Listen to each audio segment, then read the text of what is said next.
pode tomar o seu assento. Os que estão aqui embaixo, aí em cima na galeria, quero compartilhar com você a palavra de Deus. Eu sei que está um pouquinho difícil para o pessoal da segunda galeria ver a gente aqui, né? Mas fique o mais conectado possível, aí pelo telão, aí em cima, para você não perder aquilo que Deus tem para o nosso coração nessa noite. Queria que você abrisse a sua Bíblia, ou para alguns, né, ligasse a sua Bíblia aí no Salmos de número 15. Quero conversar com você acerca do que o salmista escreveu e nos deixou, que a palavra de Deus nos ensina, nos mostra, adverte, para que possamos sair daqui nessa noite abençoados e enriquecidos pela palavra do Senhor. Amém? Você vai ler aí na sua versão, ou se você puder, pode acompanhar aqui no telão. Para não chocarmos aqui com a minha versão, vou ler a que está aqui na tela, que você pode acompanhar, fazer o seu grifo, suas anotações. Salmo de número 15. Quem, Senhor, habitará no teu tabernáculo? Quem há de morar no teu santo monte? Verso 2 em diante. O que vive com integridade e pratica a justiça, e de coração fala a verdade. Pode seguir, gente. O que não difama com sua língua, não faz mal ao próximo, nem lança injúria contra o seu vizinho. O que a seus olhos tem por desprezível ao réprobo, mas honra os que temem ao Senhor. O que jura com dano próprio e não se retrata. O que não empresta o seu dinheiro com usura, nem aceita suborno contra o inocente. Quem deste modo procede, não será jamais abalado. O salmo começa com uma pergunta, e uma pergunta que parece fácil até a gente ler o restante dos versículos. Quem, Senhor, habitará no teu santuário? Quem vai morar no teu santo monte? O salmo tem uma pergunta no primeiro versículo e respostas nos versículos seguintes. E a essas respostas eu vou chamar aqui de santidade prática, ou santidade na prática. As respostas denominam uma santidade prática. E a gente vai notar que desde o primeiro verso, nem todos os homens, mulheres, chegarão a ser cidadãos dos céus, ainda que sejam membros de uma igreja local. Nós vamos ver que nem todos os homens e mulheres chegarão a ser cidadãos dos céus. Nem todas as pessoas desfrutarão da cidade celestial. E antes da gente analisar um pouco mais os textos, os versículos, a gente vai ler de novo, tentando ver coisas diferentes ou fazendo perguntas para o texto. Então quero que você me acompanhe mais uma vez. Salmo 15, verso 1. Senhor, quem habitará no teu santuário? Quem poderá morar no teu santo monte? Começa a resposta. Aquele que é íntegro em sua conduta e pratica o que é justo, e que de coração fala a verdade. Comece a fazer perguntas para o texto. Mas, Senhor, se a tua palavra mesmo diz que não há nenhum justo, nenhum sequer, como nós vamos fazer isso? Senhor, quem poderá estar em sua presença, no seu monte santo? Aquele que não usa a língua para difamar, que nenhum mal faz ao seu semelhante, e não lança calúnia contra o seu próximo. Mas, Senhor, Romanos 3:12 vai dizer que todos se extraviaram. Vai dizer que juntamente se fizeram inúteis, não há quem faça o bem. Como vamos, Senhor, fazer o bem aos demais e não ofendê-los? Se nós somos assim, se nós somos maus, diga-me, Senhor, quem habitará no teu tabernáculo? Aquele que rejeita quem merece desprezo, mas honra os que temem ao Senhor, que mantém a sua palavra mesmo quando sai prejudicado. Estou lendo em outra versão. Mas, Senhor, se todos buscam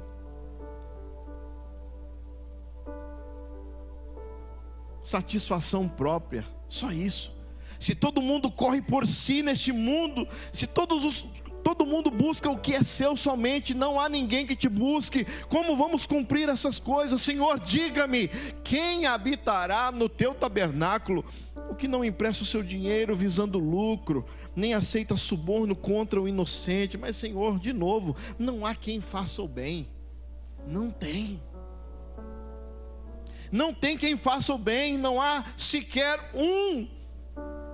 Aí termina: quem assim procede nunca será abalado.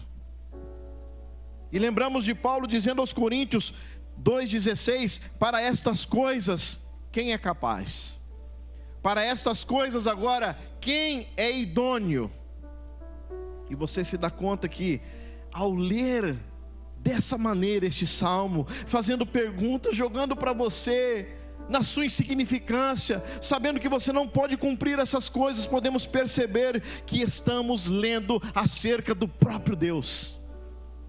Quando estamos lendo este salmo, estamos lendo acerca da pessoa de Jesus mesmo. Estamos vendo Jesus nesse texto. O próprio Salmo 15 nos revela a pessoa de Cristo, o único que pôde e pode fazer tudo isso de maneira perfeita. Eu não posso, você não pode. Eu só posso dar frutos de justiça se tenho Cristo na minha vida, para que seja Ele que produza esses frutos em mim como fruto seu e não obras minhas. Só assim nós iremos conseguir. O que eu não posso em minha carne, Jesus pôde fazer por mim. 18, glória a Deus, amém. O que eu não pude fazer, o que eu não pude fazer, Jesus fez por mim. Minha justiça, diz a palavra de Deus, é para Deus como trapos de imundícia, mas agora com Ele se tornam frutos de justiça. Todas as respostas que o salmista nos dá de quem habitará na presença de Deus, e lembre-se, aqui não são requisitos necessários para morar em sua presença, porque quando a gente lê o Salmo, dá a sensação que a gente tem um monte de pré-requisito para morar na presença de Deus. Não, porque não há um justo sequer, mas são resultados. E aqui está a diferença. Não são pré-requisitos, são resultados. Um resultado de justiça produzido na minha vida, que é a justiça de Cristo, que agora vive em mim. É por isso que eu posso agora olhar para o texto e dizer: eu posso fazer em Cristo. Eu posso produzir esses frutos de justiça por causa de Cristo, porque o Espírito Santo agora habita em mim.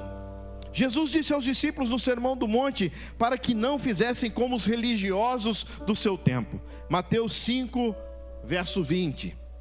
Porque vos digo que, se a vossa justiça não excederem muito a dos escribas e dos fariseus, jamais entrareis no reino dos céus. Ou seja, não se pode entrar no reino dos céus cumprindo obras apenas. Os fariseus eram excelentes nisso, e Jesus, no tempo dele, lutou veementemente contra eles, mas só poderá entrar nesse reino com uma justiça muito maior do que o cumprimento dessas obras, aceitando a justiça perfeita que é Cristo, satisfeita lá na cruz do Calvário. Porque não será produtos de obras feitas em minha carne, porque isso seria impossível, mas isso agora é resultado da justiça perfeita. Só Cristo vivendo em mim é que poderei habitar em seu tabernáculo e morar no seu santo monte. Se tem alguém aqui que quer saber se Cristo está vivendo em seu coração, poderá comprovar muito facilmente se consegue ver em sua vida os frutos que hoje nós vamos conversar sobre eles. Frutos impossíveis de cumprir por nós mesmos. impossíveis até mesmo de suportar, não aguentaríamos. Frutos que só podem ser produzidos por uma vida no Espírito. Senhor, quem habitará no teu tabernáculo? Quem há de morar no teu santo monte? Para poder morar no teu santo monte, no seu santo monte. E a gente está falando aqui, irmãos, de viver uma eternidade. É isso que o Salmo está dizendo, falando de viver uma eternidade com Deus. Diz que antes de morar no santo monte, precisamos habitar no tabernáculo. Há uma sequência lógica aqui no Salmo. Primeiro devemos habitar no seu tabernáculo. Isso vai nos falar acerca da comunhão diária com Deus. Porque o tabernáculo era um santuário portátil, onde Deus morava entre os israelitas no deserto. Mas no Monte Sião agora era o símbolo de uma eternidade com Deus, um lugar permanente da residência dos filhos de Deus. A pergunta de Davi era muito pertinente: quem poderia alcançar estes lugares? Senhor, quem habitará no teu tabernáculo, santuário? Então sublinhem a palavra na sua Bíblia, no seu tablet, no seu celular: habitar. Habitar. Na língua hebraica é viver em um lugar temporalmente, um tempo determinado, enquanto não se chega ao lugar definitivo. É o que fazemos todos nesta vida. Estamos peregrinando nesta terra. Você sempre ouve o pastor Oswaldo dizendo que nós estamos caminhando para o céu. Este é o nosso lugar definitivo, junto com Ele, desfrutando da presença dEle eternamente. Estamos aqui peregrinando nessa terra. Todos habitamos em algum lugar até chegar ao nosso destino final. Então Davi pergunta: quem poderá habitar no santuário enquanto vive aqui? Como poderemos, Senhor, nos encontrar contigo enquanto caminhamos pelo deserto dessa vida? Por isso, habitar no tabernáculo significa, fala dos nossos tempos de comunhão com o Senhor. Podemos ter um tempo de intimidade e comunhão direta com o Senhor. Esse tabernáculo não é um lugar físico agora, graças a Deus. Mas agora posso me encontrar com Deus em todas as partes, porque agora é em espírito e em verdade, conforme João capítulo 4. Não é um lugar físico, posso encontrar com Ele em todas as partes. Não há paredes, não há limitações a um templo. É um livre acesso agora que temos graças ao sangue de Cristo. Podemos estar intimamente com Ele todos os dias, habitar no seu tabernáculo. A outra pergunta é: Senhor, quem morará no teu santo monte? E aqui a palavra no original é sarran, que significa lugar permanente, estabelecer-se em um lugar para sempre. Agora já não é um tabernáculo, não é um lugar passageiro, mas no lugar definitivo. Então nesse versículo nós temos duas coisas: não se pode morar no Monte Santo sem previamente ter habitado no santuário. Não se pode morar no Monte Santo, lugar definitivo, sem previamente ter habitado no santuário. Vida de intimidade, de comunhão com o Senhor todos os dias.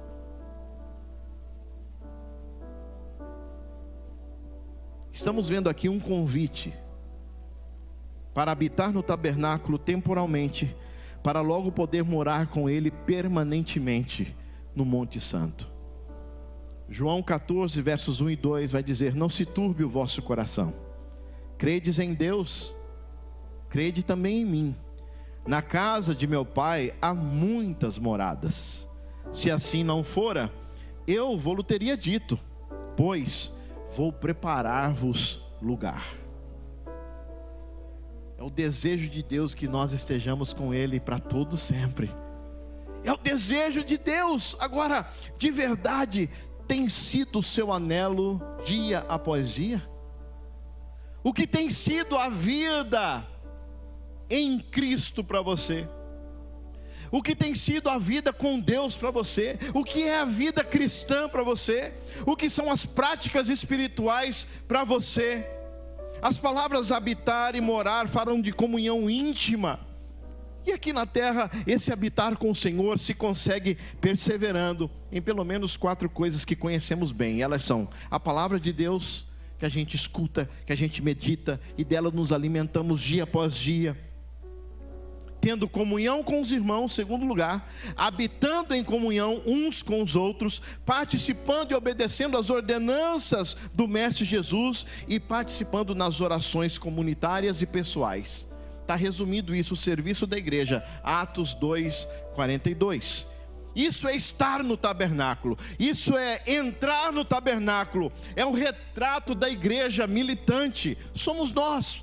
O que nós estamos fazendo hoje no nosso viver diário: palavra, oração, intimidade e comunhão com Ele e com os irmãos. Assim nós poderemos dar os frutos que veremos, frutos que em nossas forças seriam impossíveis de cumprir. Quem está entendendo, diga amém. A maioria está entendendo. Só que parece que complica um pouco mais. Diga graças a Deus. Pouquinho, graças a Deus, eu sabia. Depois de analisar a palavra habitar e a palavra morar, nos damos conta que, incluso alguns que hoje acreditam que habitam no seu tabernáculo, não chegarão a morar no Monte Santo. Eu disse agora há pouco. Tem muita gente que acredita. E Mateus, capítulo 7, verso 21 ao 23, vai provar isso. Nem todo que me diz, Senhor, Senhor, entrará no reino dos céus, mas aquele que faz a vontade de meu Pai, que está nos céus. Muitos naquele dia hão de dizer-me, Senhor, Senhor, porventura não temos nós profetizado em teu nome, e em teu nome não expelimos demônios, e em teu nome não fizemos muitos milagres? Então lhes direi explicitamente, nunca vos conheci. Apartai-vos de mim, os que praticais a iniquidade. Muitos que hoje acreditam que habitam no tabernáculo não chegarão a morar no Monte Santo. Precisamos ter certeza de que estamos habitando em seu tabernáculo. O mundo não é o nosso lugar. Estamos peregrinando nessa terra. Você precisa ter essa segurança, você precisa ter essa certeza. Como o pastor Oswaldo Júnior disse há pouco, os sofrimentos dessa vida faz a gente lembrar, nos ligarmos que há muito mais, há uma verdadeira vida que está por vir, está por chegar. Estamos peregrinando nessa terra. Estamos apenas tendo alguns insights do que será o reino de Deus em sua plenitude, o que será morar com o Senhor, o que será desfrutar da sua própria presença eternamente. Pode imaginar isso?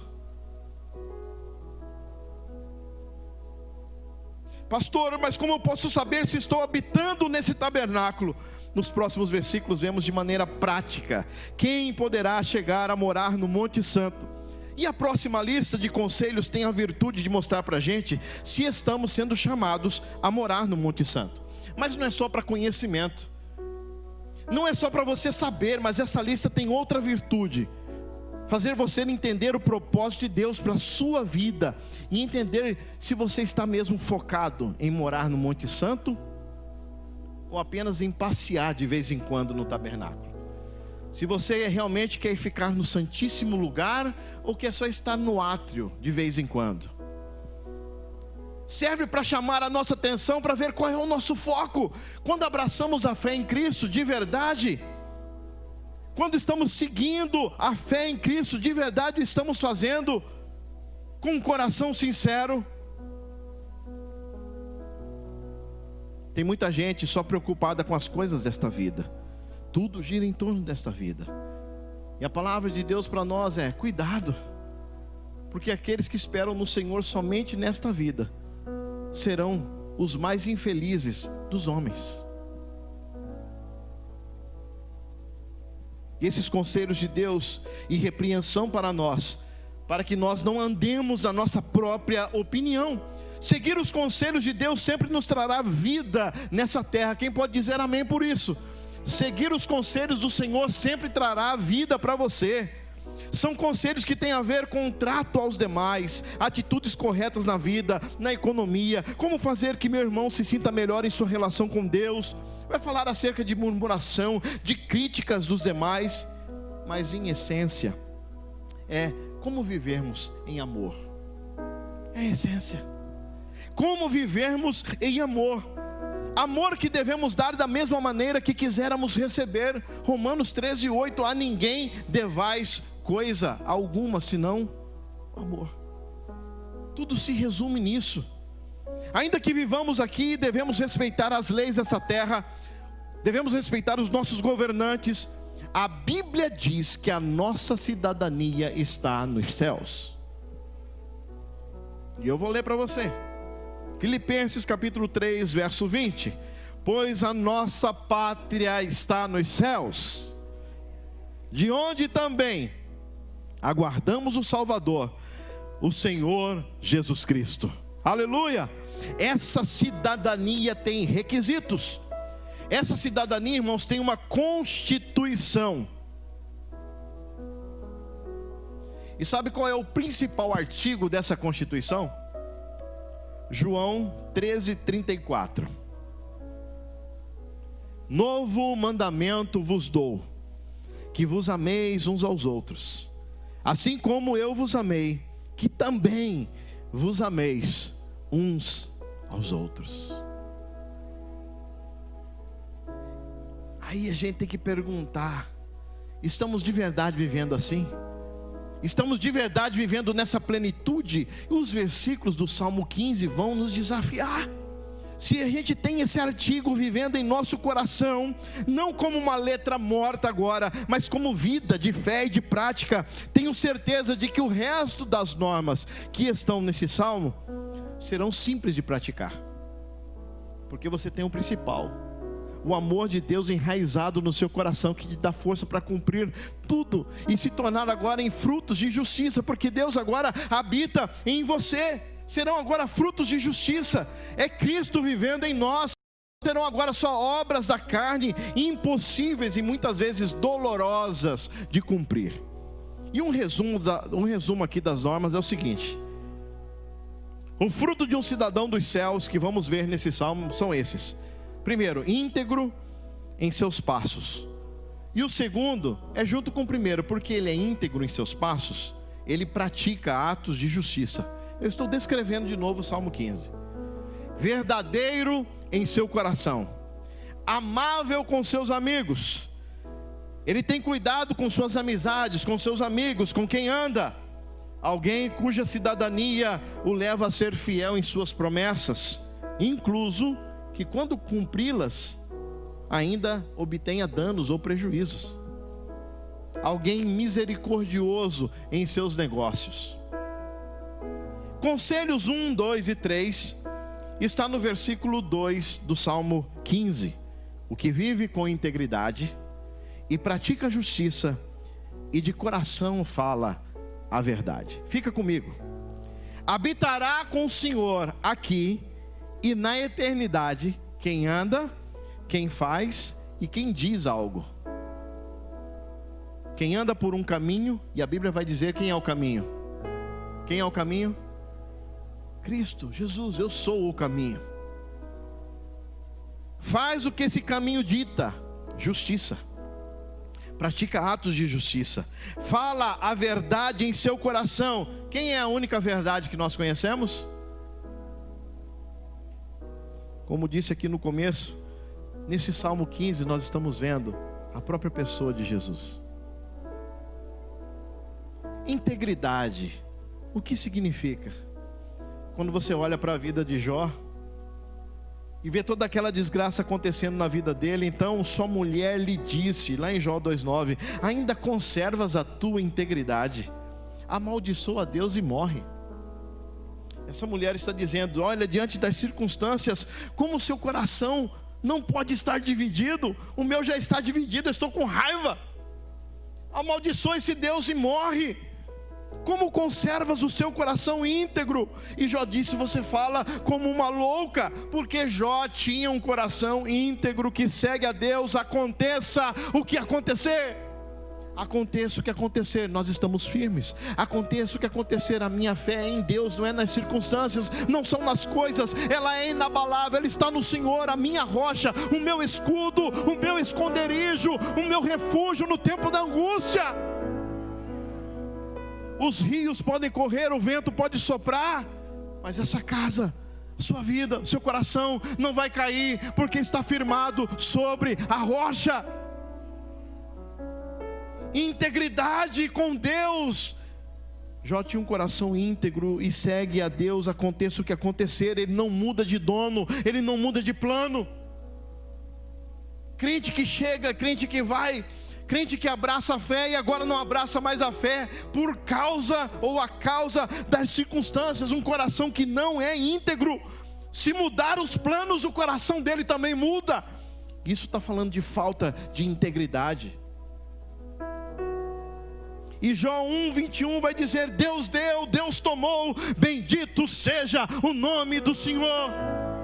Só um coração que confia pode dizer isso. Só um coração que está cheio de Deus pode dizer essas coisas, porque não é fácil. Alguém que não é íntegro não vai entender isso, porque tem um coração dividido, tem muitos donos, tem muitos deuses, tem muitos senhores querendo governá-lo. E Mateus 6:24 vai dizer que nós não podemos servir a dois senhores. Quem é o dono do seu coração?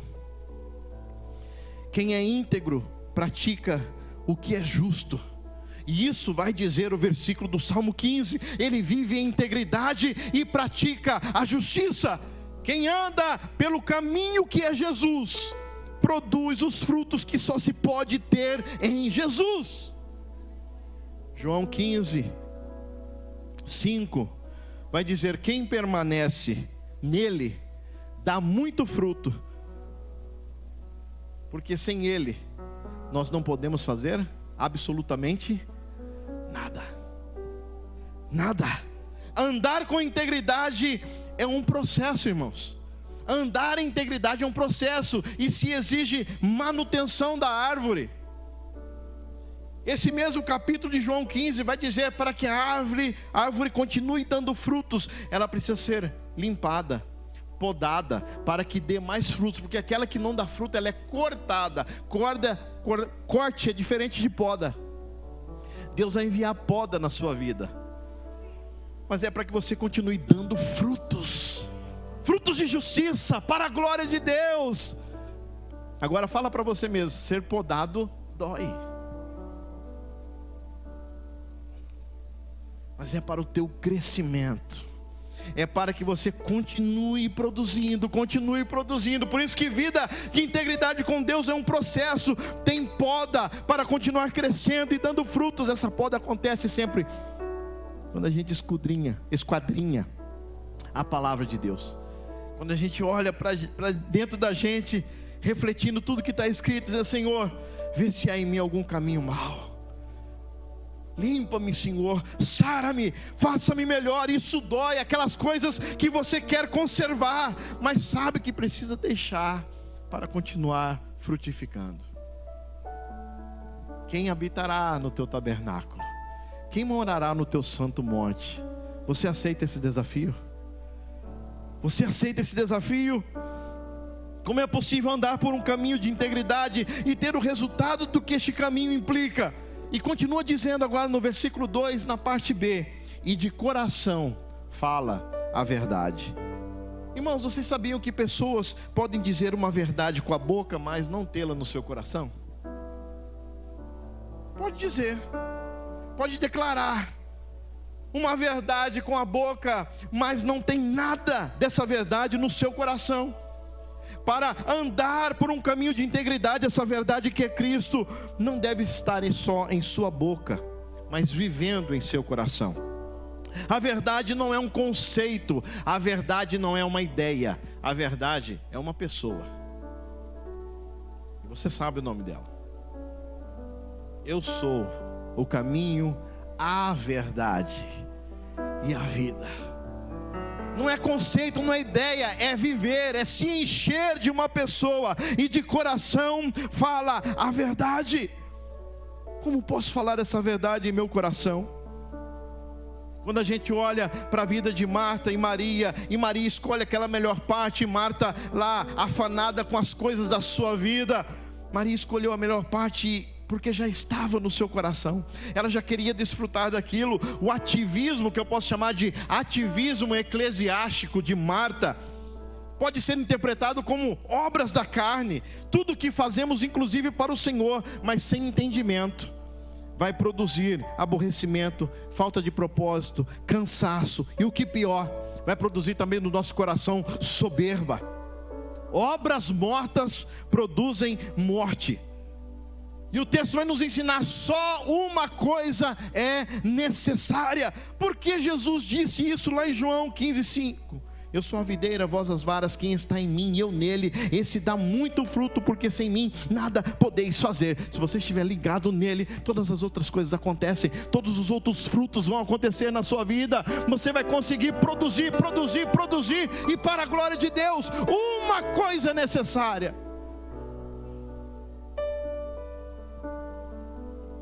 Verso 3, parte A, é a quarta coisa: o que não difama com sua língua não faz mal ao próximo, nem lança injúria contra o seu vizinho. Irmão, ser terno, ser amável, é não caluniar, é não aceitar calúnias ou reprovações que vêm dos demais. É difícil, mas é o caráter mesmo de Cristo vivendo em nós. Essa é uma pergunta para a gente guardar. Você consegue fazer com os Judas da sua vida o que Jesus fez com o dele?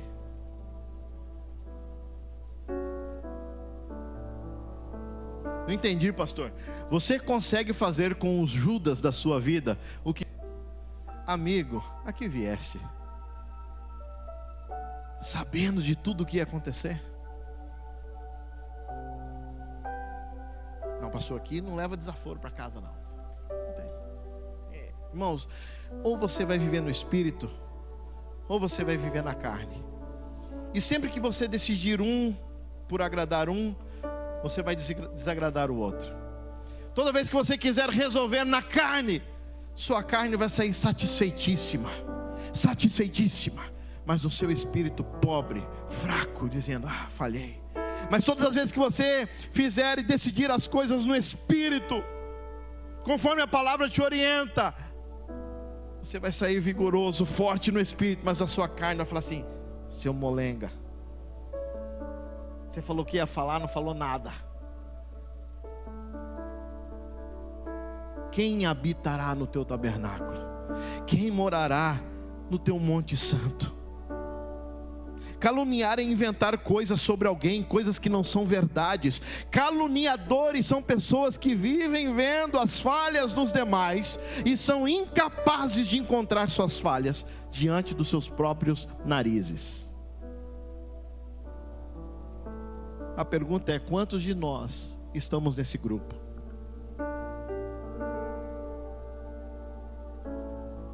Provérbios 10:18 vai dizer: o que difama é insensato, é nécio, é louco. Provérbios capítulo 6, versos 16 ao 19, vai nos ensinar que Deus detesta aquele que causa contenda entre irmãos. Não dá tempo da gente ler tudo, vai guardando. Dizendo de outra maneira, a pessoa que pertence ao reino dos céus é alguém que cuida da sua língua. Aleluia aqui.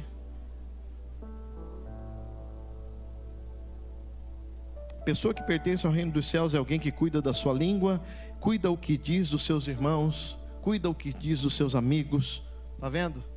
É por isso que a gente precisa de Cristo. É por isso que necessitamos Cristo. Porque por nós mesmos não podemos, somente Cristo pode fazer com que eu considere o meu próximo superior a mim mesmo, que eu ame os meus inimigos, que eu não faça calúnias, que eu não fofoque por aí. Você sabia que tem uma ordem para você não fofocar? Está na Bíblia? Pastor, eu quero anotar, mandar para uma amiga. Anota aí Levítico capítulo 19, verso 16. Levítico 19:16. Põe aí na tela pra gente. Olha lá. Troca a palavra ali, mexeriqueiro, por fofoqueiro. Vamos ler? 1, 2, 3. Não andarás como... Só até aí. Só até aí, tá bom. Não andarás como fofoqueiro entre o seu povo. A gente fala muito durante o dia, irmãos. A gente fala muita coisa, o dia todo conversando, o dia todo falando. E quantas dessas palavras são verdadeiras? Quantas dessas palavras são limpas, são saudáveis, são bálsamos que produzem alívio na vida do outro? Quantas dessas palavras, se formos pesar na balança, são produtivas? E a gente está falando de cidadão do céu. A gente está falando de pessoas que vão morar no céu, ou que desejam morar no céu.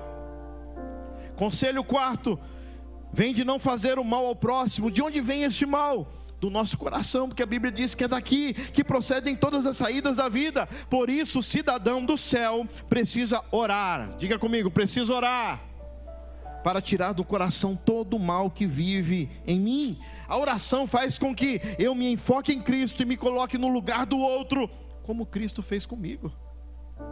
Ele fez comigo isso, e eu preciso fazer isso também. Preciso me sondar.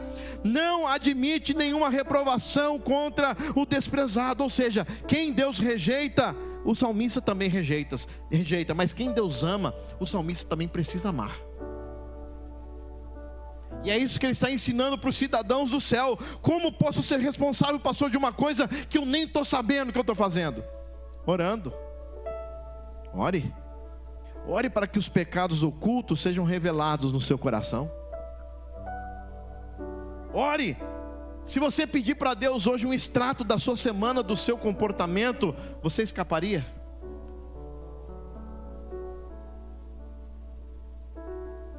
Eu ouvi um tímido não na congregação. Mas qual é a sua resposta? Conselho 5. O que aos seus olhos tem por desprezível ou réprobo, mas honra aos que temem ao Senhor. Aqui está falando também de cuidado com quem você anda. Depois leia o Salmo 1, se você não conhece. Aquele que não anda no conselho dos ímpios, não se detém no caminho dos pecadores, não se assenta na roda dos escarnecedores, antes tem o seu prazer na lei do Senhor, na sua lei medita de dia e de noite. Como está a sua vida? 2 Coríntios 6,14 vai dizer, olha que comunhão tem a luz com as trevas. E aqui não está falando propriamente de pessoas que você tem que ter cuidado ao falar, porque a gente tem que falar com todo mundo, até para pregar o evangelho. Você tem que falar com todo mundo, tem que amar todo mundo. Mas como você escolhe os seus amigos? Com quem você anda? Quais são as pessoas que estão de verdade te incentivando a caminhar com Deus, a cada dia ser uma pessoa melhor em Cristo? Quem são essas pessoas que estão ao redor de você? A segunda parte diz para que valorizemos aqueles que têm o mesmo caráter dos cidadãos do céu. Honra os que temem ao Senhor. Você precisa fazer isso, honrar aquelas pessoas também que temem a Deus. A gente precisa ser meticuloso nessas coisas. Conselho 6, o que jura com dano próprio e não se retrata. Quando alguém promete e não cumpre, não está só quebrando uma promessa, mas também está pecando contra Deus. A pessoa que faz isso habitualmente, como regra, como estilo de vida, ela não tem o caráter de Deus no seu coração. Sabe por quê? Porque Deus é fiel em suas promessas, e nós somos chamados a ser parecidos com Ele.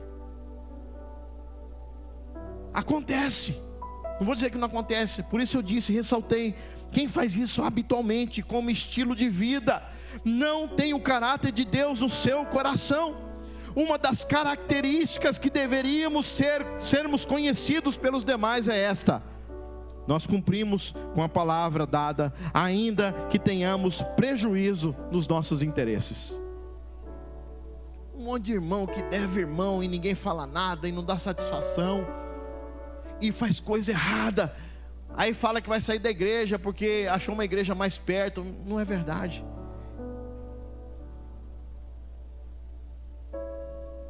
É porque não consegue mudar. É porque não consegue dizer assim, olha, eu falhei, me perdoa. Aí tem irmão que vai falar assim, eu perdoo, pastor, mas fala para ele pagar. É outro assunto, é outro estudo, é outra mensagem. Não dá tempo. Não só cumpra a promessa quando saio ganhando, mas inclusive quando saio perdendo. É o que está dizendo o Salmo 15. Não volta atrás. Deus não muda. E se somos filhos de Deus, se supõe que devo parecer com Ele e fazer as mesmas coisas que Ele faz. Conselho 7, verso 5 do Salmo 15, parte A. O que não empresta o seu dinheiro com usura, nem aceita suborno contra o inocente. Irmãos, no seu passaporte celestial, bem na capa dele está escrito assim, ó, Reino dos Céus. Está falando de onde você é. Está falando da sua cidadania. Está falando de onde você pertence. Reino dos Céus. Os súditos desse reino devem ter um coração generoso. Qualquer negócio que não se acomode ao caráter de Deus é chamado de roubo. Não ter misericórdia dos outros também é pecado. Esses dias eu li aqui, aquele que fecha os olhos à oração, ao clamor do necessitado, também vai clamar e não vai obter resposta. Olha o que Deus está chamando a gente para fazer, como Ele quer que a gente se porte. Usura.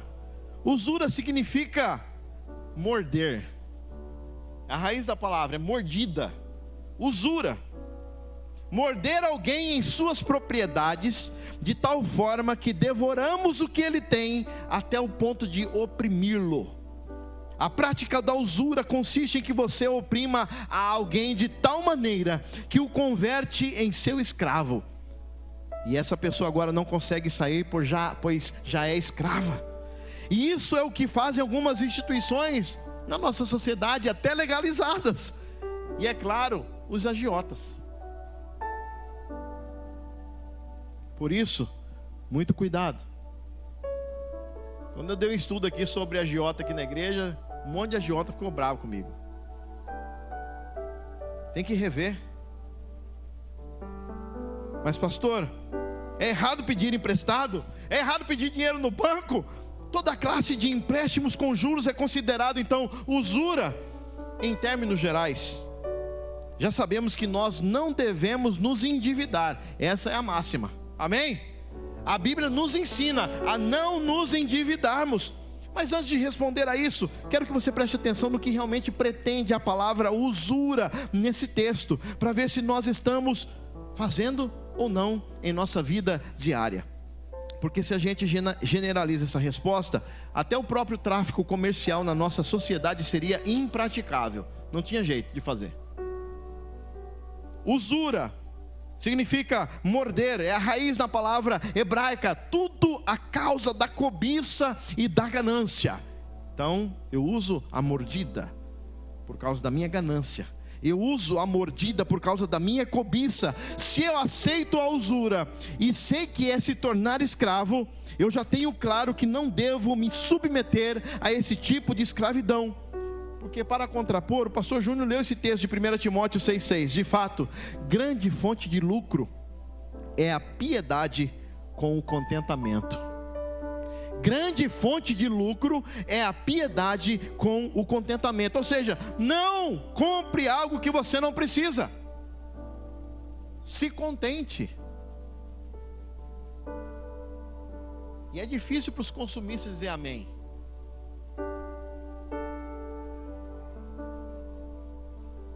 Não entre em escravidão por um crédito que você não pode pagar. A prática da usura é a opressão ao necessitado pela cobiça de ganhar muito. Os cidadãos do reino dos céus nunca irão querer tirar proveito de algo prejudicando alguém. Eu preciso ouvir um amém. Os cidadãos do reino nunca irão querer tirar proveito de algo prejudicando alguém.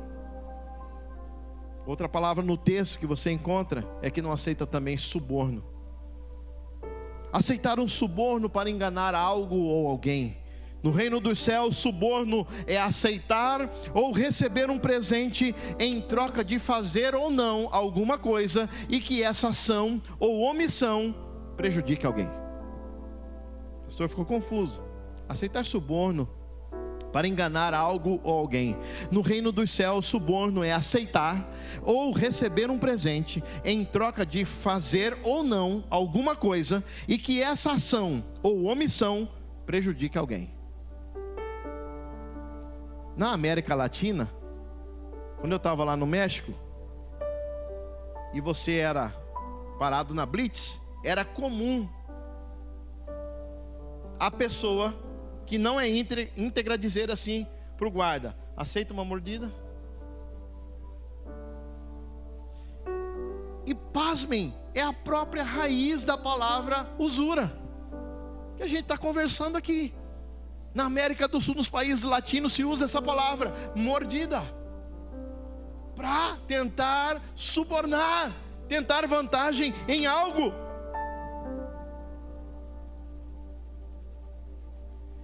Quem diligentemente procura agradar a Deus nessas coisas, diz o último versículo, nunca cairá, nunca será abalado.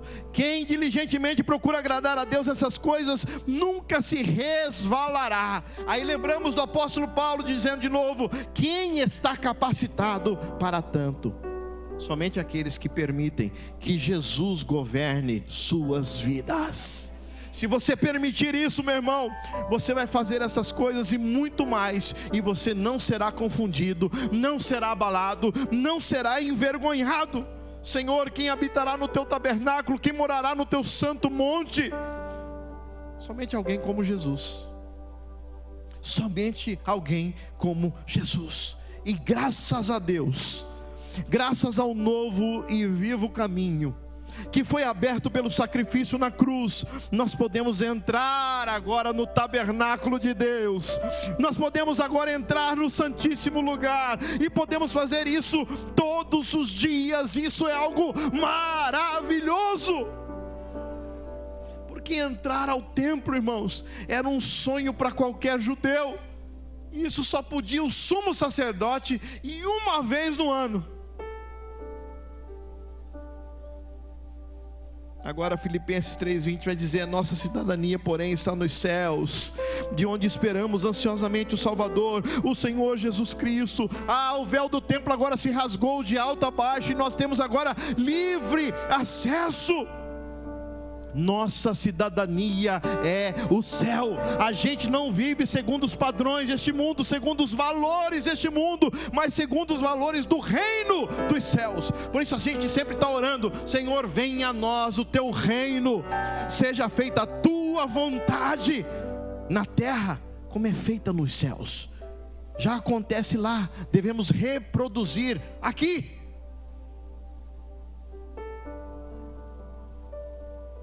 O registro da minha ata de nascimento está lá: cidadão do céu.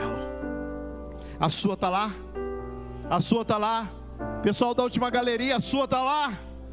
E saber que você tem esse novo nascimento em Cristo, essa nova cidadania, deveria te encorajar, te impulsionar, te animar a viver como este salmo nos convida, livre da escravidão do pecado, porque agora somos filhos de Deus, que devem todos os dias caminhar em santidade, negando a nós mesmos. Livres agora do pecado, da injustiça, livres agora da mentira, livres agora de fazer mal ao próximo, da infidelidade nas coisas que prometo, ainda que ocasione perdas em cumprir essas promessas. Livre da falta de misericórdia, de ter vantagem sobre os demais, por aproveitar-me de suas necessidades. Que Deus nos livre. Antes não podia, ou melhor, antes a gente nem queria fazer essas coisas. É que não podia, a gente nem queria. E este agora é o milagre de Jesus vivendo em nossos corações.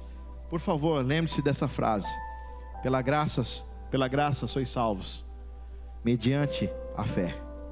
Mas a fé que salva não está só. A fé que salva produz os frutos que acabamos de ver no Salmo de número 15. Produz vida, vida de um caráter vivido em Deus como filhos de Deus. E não é esse caráter, irmãos, eu termino dizendo, que nos permite entrar no tabernáculo e morar no Monte Santo permanentemente.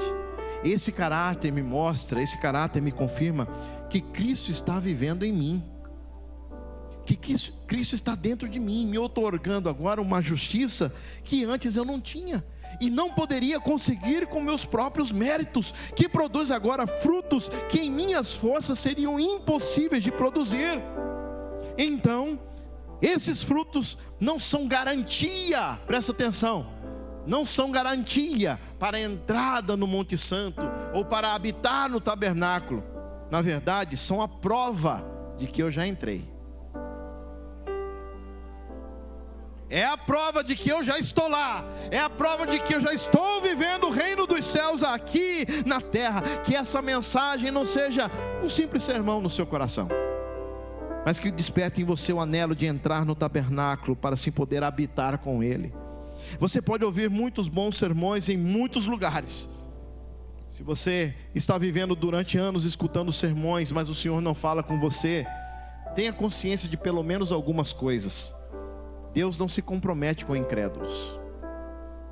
Não se compromete. Ele não vai revelar os segredos do seu coração para aqueles que não são filhos.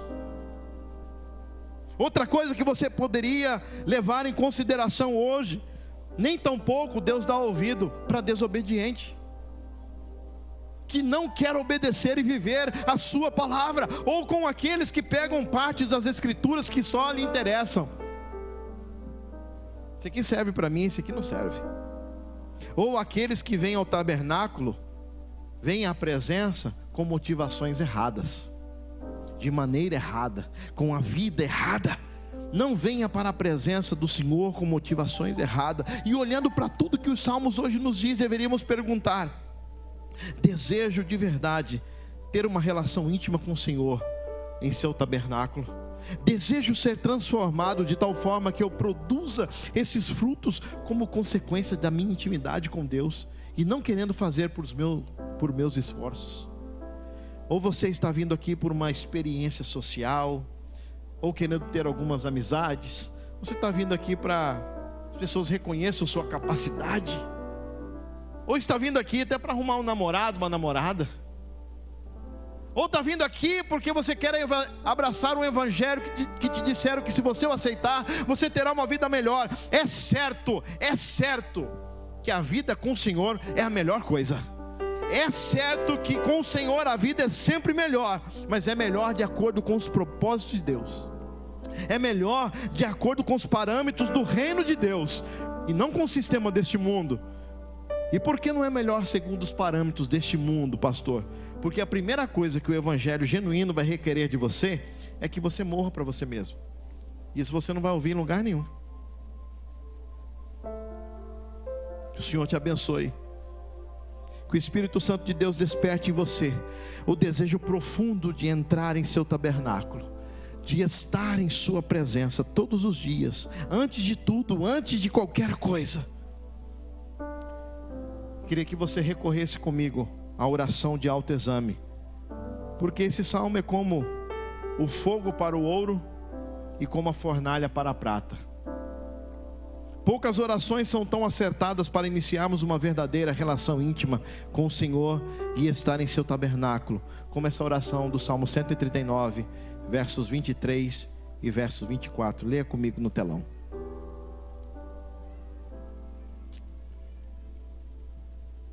Um, dois, três. Sonda-me,